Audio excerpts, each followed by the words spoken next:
So ayun guys, ganito yung nangyari dito sa amin sa may Bambang Nueva Vizcaya. Ito po yung mga bahay dito sa amin, no.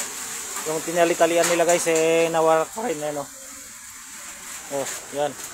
Buong bahay yan guys, tinangay yan, no. Sa kapitbahay namin, yung bubong niya as in talagang nawarak. Itong mga puno dito guys talagang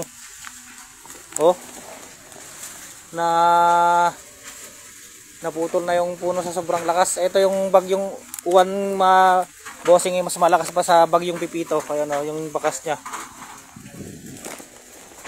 Itong bahay din dito sa kapitbahay namin guys,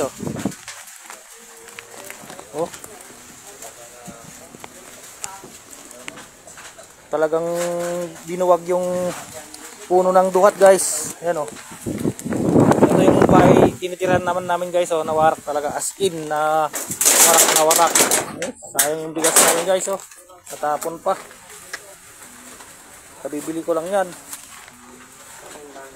Ito naman yung kusina namin guys, as in talaga warak.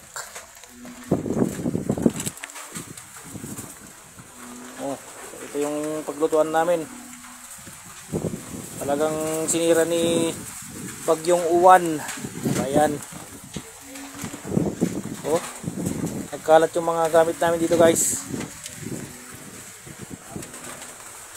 Malakas na si Pipito pero mas malakas pa pala to guys. Kaya sa mga nakapanood nito mag-ingat po kayong lahat.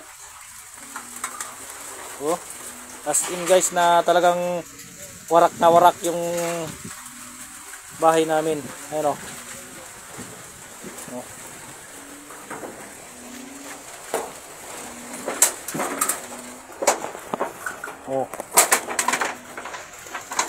diba? Sobrang lakas po nitong bagyong Uwan. Ito lang guys, ingat pong lahat.